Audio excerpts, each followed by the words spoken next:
Okay, so my name is Eduardo Garcia. I am a senior technology architect in Accenture, and I will be today's moderator. I am part of Accenture's blockchain and multi-party systems practice, and I'm really excited to be able to have a conversation with all of you about blockchain and supply chain, and also with our distinguished panelists.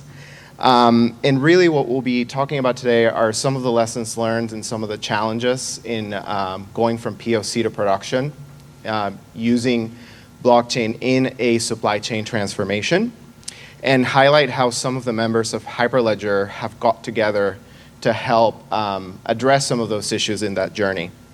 Now, unlike other sessions, we're not going to ask you to turn your phones off. We're actually going to ask you to keep them handy, because we are going to be using them in today's session to get some inputs from the audience on this topic. So if all of you can just take your phones out and be ready, we will actually have a section where you will be using them. So that being said, I'm going to actually introduce turn it over to our panelists for introductions. So, Marie? Hi, I'm Marie Carter. And I've been working in technology longer than I usually want to admit. And I am part of Accenture Technology. We're focusing on blockchain. Accenture, over the last few years, has been guiding our clients in their blockchain journeys with things like helping them to identify viable use cases and the business value associated with that, forming consortiums, doing platform selections, and actually doing deployments, and even going to operating those environments for the ecosystems as a neutral third party. Hi, my name is Anand Kashyap. I'm co-founder and CTO of Fortanix. Fortanix is a pioneer in confidential computing, and towards that we have built a technology that we call a runtime encryption. And it's built on top of hardware-based security provided in the CPU, something like Intel software card extensions or SGX. And inside enclaves, we can take applications, run them securely. And one of the applications we have built is a key management system, which is very applicable to the blockchain platform, because keys are very important for blockchain, and I'll talk about that today. Hi, I'm Ajay Dholakia. I'm principal engineer with Lenovo, chief technologist for our software and solutions development team in the data center group in Lenovo. Lenovo is a collection of business groups. Besides the data center group, we also have the intelligent devices group as one of the large suppliers of laptops, tablets, and then the Motorola phone, as you know. The reason I bring that up is our supply chain, therefore, is churning out 4 devices shipped every second. So it's a massive supply chain that we have across the company, and then in driving digital transformations for improvements is a big initiative, and that's kind of where I have been engaged with them internally, and happy to be engaged in this group in doing similar things. We see a lot of value in using blockchain for those kind of improvements, along with related technologies like machine learning or IoT and edge computing and things like that. So we have a couple of live blockchains already and looking to add more as we go forward. But I think that's really why I'm excited to be here to partner with the people on the panel, the companies, and then also, of course, with the audience. Sure, Gary Singh. I'm the CTO for blockchain at IBM. I run the engineering teams, our contributions for Hyperledger Fabric, as well as our version of that IBM blockchain platform. I guess I also still am one of the maintainers on Fabric as well. And we've been doing a lot of work, in supply chain. I'm sure everybody here has by now heard of Food Trust and TradeLens. If you haven't, then we probably haven't done a good enough job there. Those are specifically focused on supply chain, but we have a lot of other initiatives. I mean, supply chain is a great use case. I think for the technology, already has sort of built-in networks and consortia. And yeah, it's great to be on the panel. Actually, we all actually know each other through various means, and then all bringing it all together. So this is going to be, I think, great in terms of getting all these companies, all the companies to actually, work together, bring our wares, and really help in the market. Thank you, Gary. I'm Mike Reed with Intel. We work on a technology called Intel SGX, or Software Guard Extensions. It's an isolated portion of our processor, specifically our server processors, that can help make blockchains better. It helps improve the security. Anand mentioned Fortanix key protection. That's a great example of that. It can help improve the scalability of blockchains. I think you'll see blockchain technology partners is using Sawtooth with a consensus mechanism that helps build a large number of nodes on your network. And then it can also help with data privacy. And Gari and IBM have built a couple of methods of protecting your data on-chain and off-chain with using SGX as well. All right, thank you, Mike. So before we all get excited about participating on the poll, I'm actually going to do a little bit of context setting so everybody understands why are we here together today. And it's really because we know that clients are going through a supply chain transformation. They're changing the way that they engage with their current supply chain partners. And a lot of this has been enabled by the use of multi-party systems and distributed ledger and blockchain and similar kinds of technology. And that's actually bringing people together. And it's bringing companies together that perhaps may have not thought of working together before. So that's a very unique, if you will, catalyst to what we're seeing today. And the other thing that we should all realize by now is that blockchain is a team sport. It does involve everybody getting together and driving consensus and agreement on things. And this is why we've brought here today this group of world-class companies that are actually working together to improve things. And I think we've lost our AV. So anyway, we're actually going to do our first poll, so just bear with us while we get the screen back up. So this will be a little bit of a test just to make sure that everybody knows how to use the tool, and also just to see how many of you believe that you can do a supply chain transformation by yourselves. So if you go to menti.com and enter the code that's up there, you'll be able to actually participate, and we'll give people about 30 seconds or so. So as people go in, you'll see. And those that are answering yes, I think we have some work to do.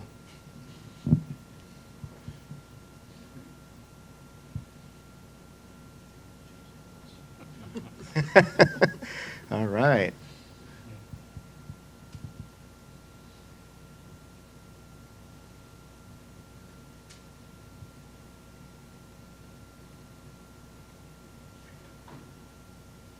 Okay, awesome. That was easy, right? So I encourage those who've answered no to maybe identify those who've answered yes and convince them. All right, very well. So we're going to move to our next little section here. So the first thing we're going to talk about is the challenges and understanding that. As some of you may be aware, there are a number of challenges in executing, first of all, a blockchain implementation, and secondly, a transformation or a digital transformation, in our case, a supply chain transformation. And generally, those challenges are broken up into three kinds. There are technical challenges, of course, which are limitations, for example, maybe with the blockchain platform that was selected, maybe it's a DevOps issue, it could be an infrastructure issue, and so on. There are functional issues which impact the ability to deliver a desired feature, for example, in the solution that's being constructed. And oftentimes, functional issues are driven by underlying technical issues. And finally, there's also business issues, which typically are involved in the definition of the strategy of the group that's getting together, if a consortium is being formed, making sure that the value case is clear, and so on. And there could also be business issues or business impact that results from those functional and technical issues. And this is actually something that all of us looked at together to understand where are the issues, where are the majority of the issues happening in supply chain transformation, and actually together look at how we can possibly address those challenges. So now we're going to do our second poll, since everybody. Yep. So our second poll is actually going to be thinking through what is the single biggest challenge that you've seen in using blockchain for a supply chain transformation, and specifically when going from POC to production. So we're going to take about a minute or so, and it's just a simple rank. So as you all go to menti.com and enter code 227704, you can just rank those options. Again, we are looking for what is, in your opinion, the #1 challenge in going from POC to production in a supply chain transformation using blockchain.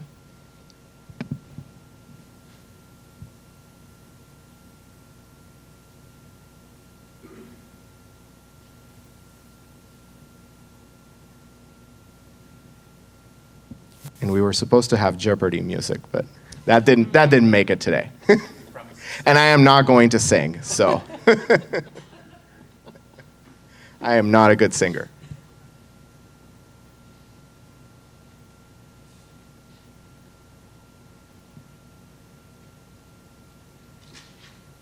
All right, another 30 seconds or so.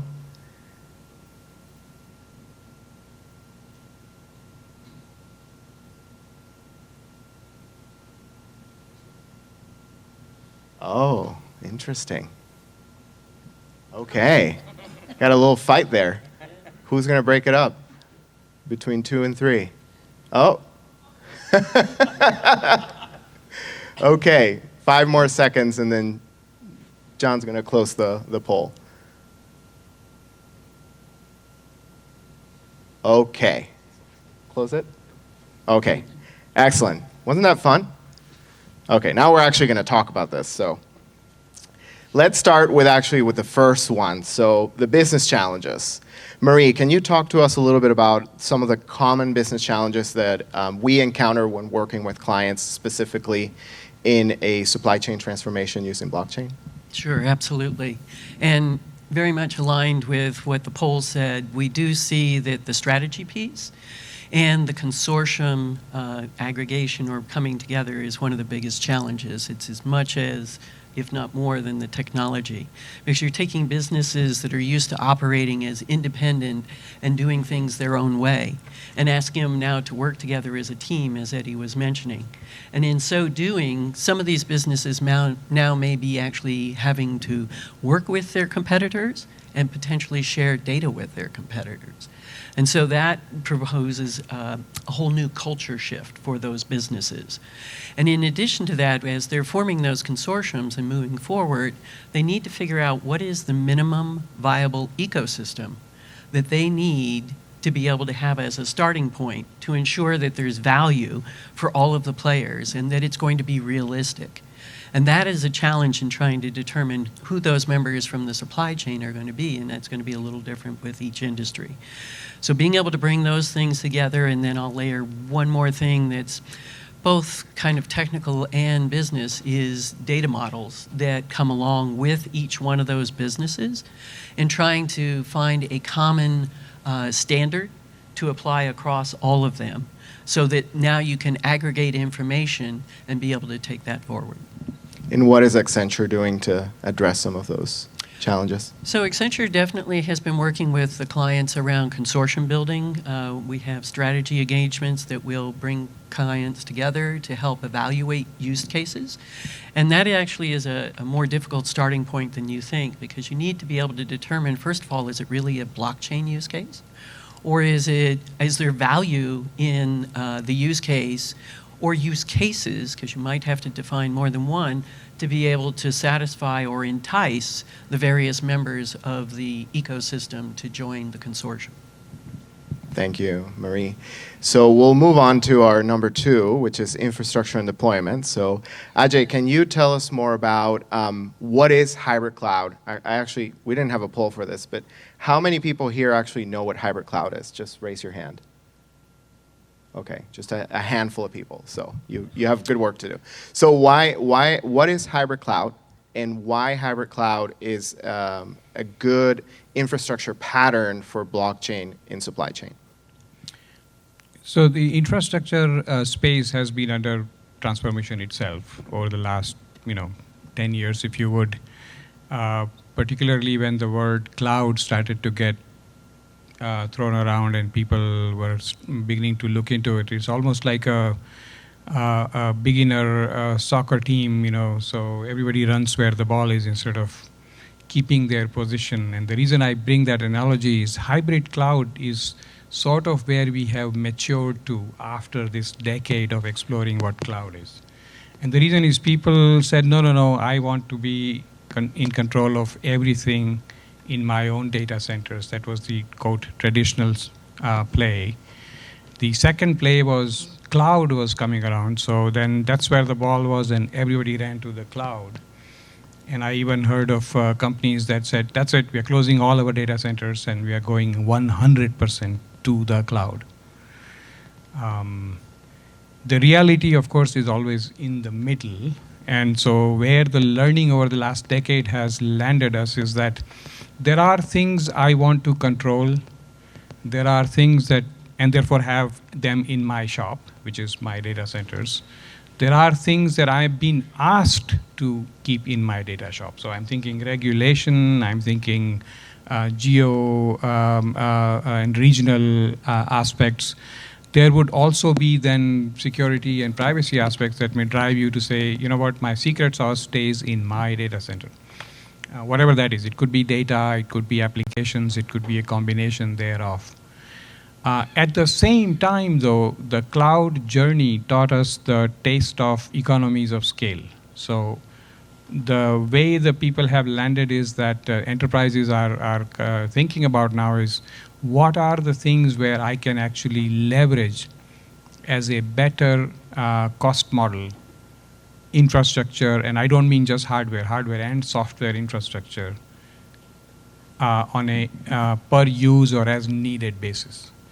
So now between these two worlds is where the hybrid cloud model has come to be the pattern, as you mentioned, that is becoming very common. What we are seeing across the board, whether it's small companies, medium-sized, large, and a large company like ours, Lenovo is itself a good example to look at internally. There are applications we consume from a host of providers. There are infrastructures we would consume, and then there are things we build and run in our own data centers. And we are doing exactly the same with our customers. So the drivers are data gravity or data governance or data sovereignty. How do you, who owns it, where do you keep it? The gravity part is you need to go where the data is, and it may be that in your supply chain, some data lives not in your data center, particularly if it's not a single person game, right? So you are collaborating, and maybe it's beneficial to go and do it in a cloud for certain aspects. But the hybrid cloud model says that I want to be able to have what I deem critical infrastructure and resources, including data, within my data center, and then I will leverage proactively where I can the public cloud, both for economy of scale and therefore cost reasons, but also access and reliability and some of those other angles as well. Yeah, and in fact, just to add a little bit of color to that, you have to think about, if you're doing a supply chain transformation with blockchain, first of all, somebody needs to agree to be the operator of the solution. And secondly, most of those participants are going to have different types of infrastructure strategy patterns. Some people may be 100% public cloud, some people may not, some people may be somewhere in the middle. So if you're building a solution and you're forming a consortium, you have to be able to accommodate all of those patterns.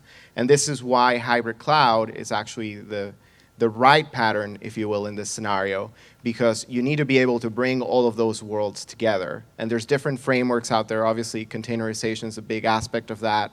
But also how the infrastructure is set up. Again, if you're using a data center or a private cloud, as some say, and also how or which public clouds you're using and how you're connecting to that. That's very important. Yeah, and one thing to add, you just triggered my mind, is that the data center, we were used to thinking of a single large, huge building, brick and mortar.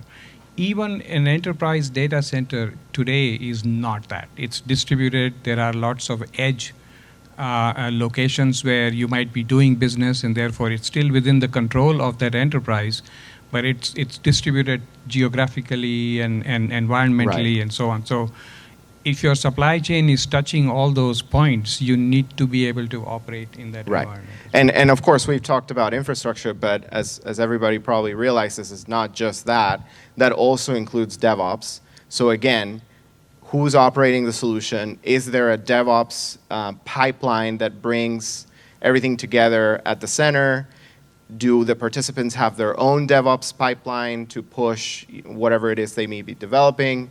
How do you connect that together? Do you have an integrated testing environment? Do you have a staging environment? How do you do versioning, right? So there's a lot of things that need to be thought through, and it's exciting to see that some people in the audience actually recognize that. So we're not too far off the mark. So that being said, thank you, Ajay. We're going to turn it over to Mike, and he's going to talk to us about privacy and confidentiality and specifically what Intel is doing. Great. Data privacy and blockchain, this challenge has been around since the dawn of blockchain, actually. And it stems from the simple notion of validation nodes on a blockchain network.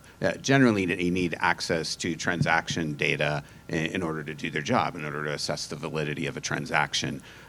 You combine that with bringing peers throughout an industry, sometimes competitors, sometimes customers, and putting them on the common infrastructure, and people get concerned necessarily about what's happening with their transaction data and who can see it.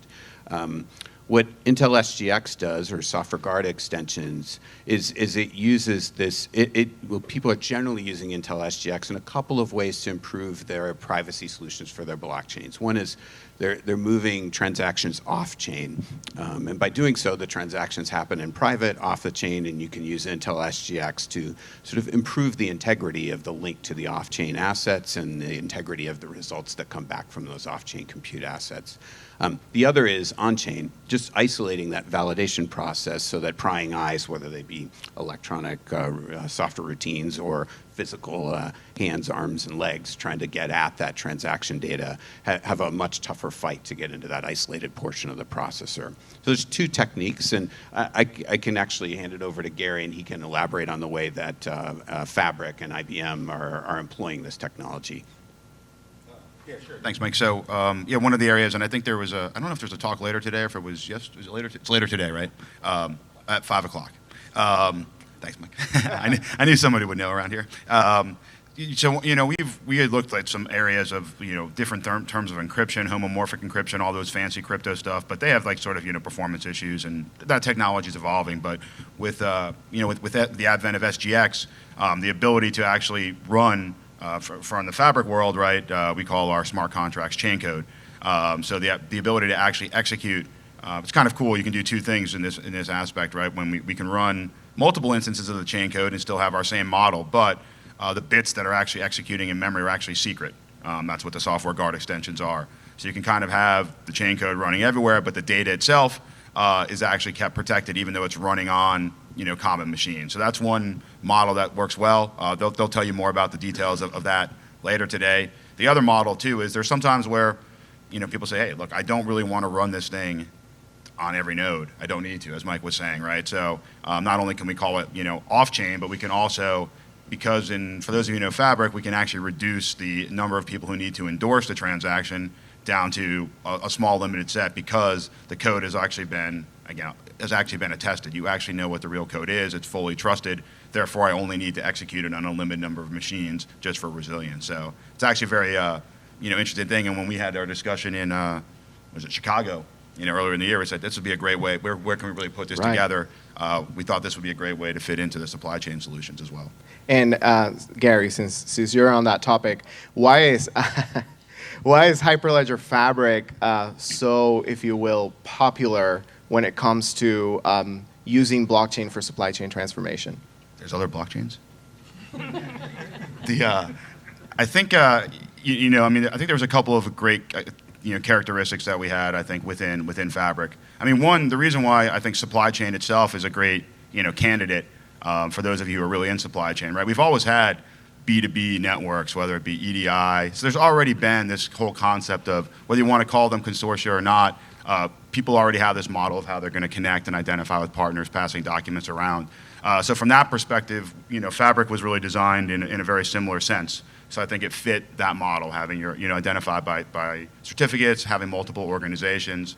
And then I think on the private, the other side, I say we made, Fabric's a very general purpose model, right? So we can support any data model you want, which is, has its goods and its bad, but if you really want to be able to support any data model, where Fabric's very, very good at that, right? You can come up with whatever format you want, whether it's JSON, your existing EDI, any transformations, GS1, whatever, name the 3-letter, 4-letter acronym. It's very easy to implement those models.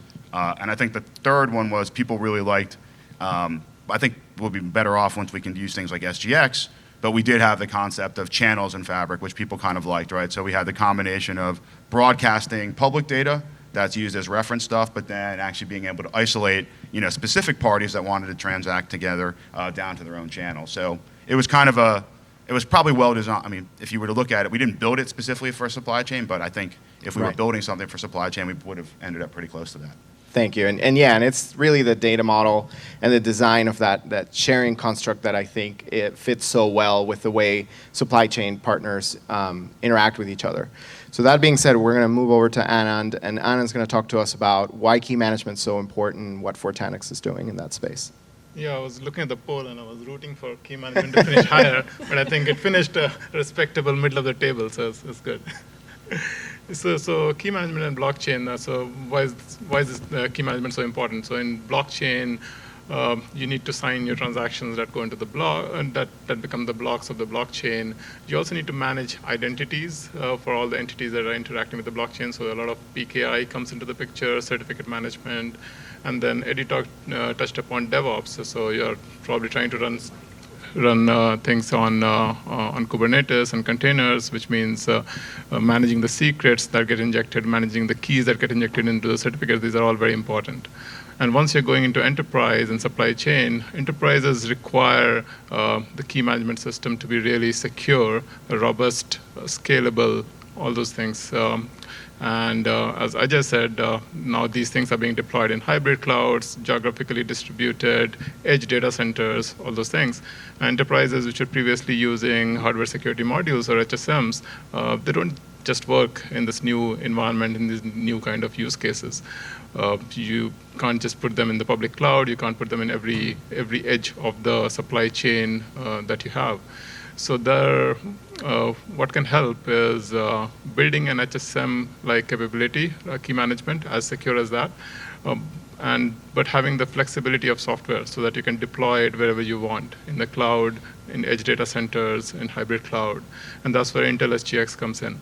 So what we have done in Fortanix is we have built a complete product that we call SDKMS, or Self-Depending Key Management Service. And the entire product runs inside Intel SGX Secure Enclaves, so you get hardware protection. But then, since it is software, it's very flexible, so it's highly scalable.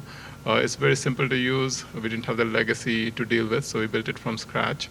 And it's very secure, so you get all the benefits of Intel SGX and be able to use it in blockchain. Thank you, Anand. And just a quick raise of hands.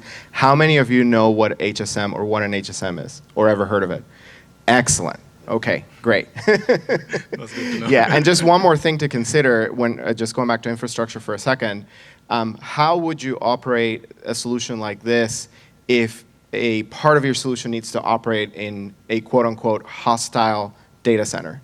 And how do you protect, your whether it's an algorithm or something that you're running in there from being exposed? So that's another aspect of why privacy and confidentiality is so important here. It's actually interesting to see in the results that to blockchain or not to blockchain wasn't that big of a deal. I think that's an interesting response, and also selecting a blockchain platform. We've seen a lot of clients kind of getting stuck there, but that's why I wanted Gary to weigh in on that. And I think hopefully with the conversation we've had here, brief conversation, everybody realizes that there are indeed a number of challenges in going from POC to production. And given the results of our previous poll, everybody believes they shouldn't go at it alone. It makes sense to have a framework, a playbook, a solution architecture that is tailored towards supply chain transformation to actually help clients who are out there go from POC to production faster. And this is why Accenture and Intel actually partner together with everybody who's represented here, IBM, Lenovo, and Fortanix, to actually develop a solution architecture that addresses all of these challenges. So if you're out there and you're trying to do a supply chain transformation project, you don't have to start from scratch. You don't have to go and figure out every single decision point in those issues. You can actually start with, if you will, some building blocks that are actually designed to address those challenges. So specifically what we've done is we've created a solution architecture, and what it has is, first of all, it has a permissioned blockchain or distributed ledger platform, which is, in our case, IBM blockchain platform built on Hyperledger Fabric, with all the tooling, of course, that IBM provides for that. We also have hybrid cloud infrastructure, which is provided by Lenovo, specifically their Think Agile, composable, software-defined infrastructure, which of course runs on Intel processors, right? And then, of course, all the trusted compute capabilities that Intel SGX is bringing into this mix. And then finally, a key management solution, which, as Anand has explained, is quite flexible and, if you will, price conscious as well. HSMs can be quite expensive. Of course, there are scenarios where, that's much more of a requirement. But again, we're talking about flexibility here and the ability to address the needs of the consortium partners. And then, of course, the knowledge that Accenture brings to the table in terms of how to take something from strategy all the way through execution and implementation. So that being said, I'm just going to close by saying hopefully some of our conversation has resonated with your thoughts. And I invite you to actually come forward and talk to our panelists if you have any questions. We're also hosting a small dinner tomorrow at 7 p.m. It's RSVP only. If you actually want to talk to us more closely about some of these issues, please actually talk to Jonathan to sign up for that. And with that, I think we have come to an end. So I want to thank our panelists today for their inputs and thank all of you for your participation. Thanks. Thank you.